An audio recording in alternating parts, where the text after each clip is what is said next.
Hi, welcome to this week's Statcast. I'm Dave Church. I've got three things to talk about this week. One is Henry Slade's kicking stats. There's a couple of things I've noticed about them. I've got some quickfire stats as normal, and there's a couple of European stats I want to put out towards the end as well, as we reflect on the Champions Cup pool stage drawn to a close last week.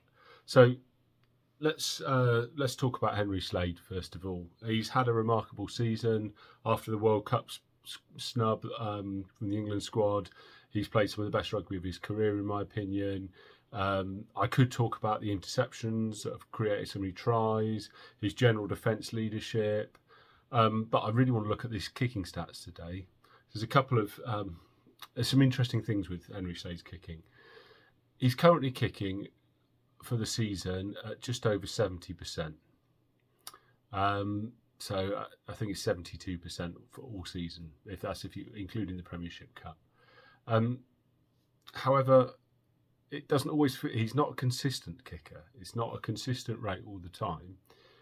Sometimes it can feel a little bit hit and miss.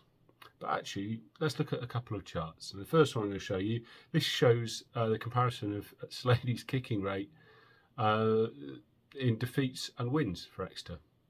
And you can see he's actually got a better kicking rate when Exeter lose than when Chiefs win. So it suggests to me that when some of those kicks he's taken in the wins, maybe when the game's already gone in some of those big wins against Saracens particularly, his kicking percentage was quite low that day, missed a few conversions, but by that point the game was settled. And similarly with the defeats, I think, more of those kicks, the game's on. I'd also want to show you the close games and the not so close games. I've used 10 points as a bit of a finger in the air here, but I had to draw the line somewhere. When the game has been settled by more than 10 points, so either way, either a win for Exeter or a defeat, Slade kicks 65%. When the margin's less than 10 points, when it's a close game, could be settled by a couple of scores, he's kicking at nearly 75%. It's just to me that when the game's on, Henry Slade will kick you the goals, and we've seen that. Set with many of his clutch kicks to win games for Exeter Chiefs this season so far. Getting around this, if you like this video, I'd really appreciate it if you could hit like or subscribe, or both, ideally. I'd also really like it if you could share this, both on social media or just tell your friends about it. The more people that see these videos, the better. I want to get them out there. I don't want it just to be me ranting into the void. Okay, time for some quick fire stats. So a couple of stats about yellow cards. So the yellow cards that Chiefs got in Bayonne, all three of them, and the red card, that takes them to a total of 12 yellows and 1 red this season in all competitions. Weirdly though, of those 13 cards, 8 were earned in just 3 games. That's the trip to Jersey in the Premiership Cup, the home game against Northampton Saints, and the game in Bayonne at the weekend. Just seems to be that a couple of weeks the offences have really racked up for Exeter this season. In that side this season for Exeter Chiefs, since the Premiership season started, there are 5 people who have been in every squad. That's Henry Slade and Harvey Skinner. They've started every single game for Exeter Chiefs this season. Jacques Vermeulen has started all but one. He was on the bench for the other. And then Lewis Pearce and Russ Tuima, they've been in every squad, although they've sort of rotated a bit from the bench, the pair of them. There's another 4 players who've only missed 1 game this season.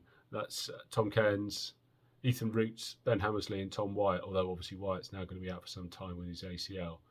I think that just shows the consistency that Chiefs have been able to have this season, and possibly why they're a little bit tired.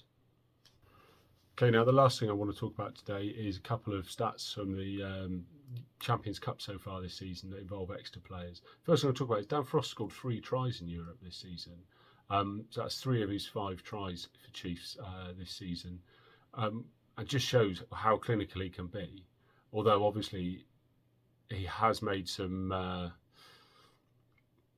errors that maybe have cost Chiefs opportunities as well, particularly those tap and goes at the weekend. The other one I want to talk about is Greg Fisilau, and Chiefs have been really lucky this year. This wonderful young side, all these stars of the future that have got a lot of attention. I'm not sure Fisilau's actually got enough attention for the quality that he's provided and what he's given to the side. He's turning into a very Sam Simmons-esque kind of player, which is very high praise. He's made 58 tackles in the Champions Cup this year in 4 games. There's only one person who's made more tackles than him. He's second overall. But he's made more. No one who's made over 50 tackles has played fewer minutes than Greg Fisilau. He's averaging a tackle in the Champions Cup every 4.5 minutes. Now, that's an incredible level of work rate for a player that also offers such an attacking threat as well. I think his progress this year has been absolutely fantastic, and it would not surprise me to see him push on again and really threaten that England squad in the next 18 months. That's all for this week's StatCast. As always, really appreciate your feedback. Thanks for watching. I've been Dave Church. Bye-bye.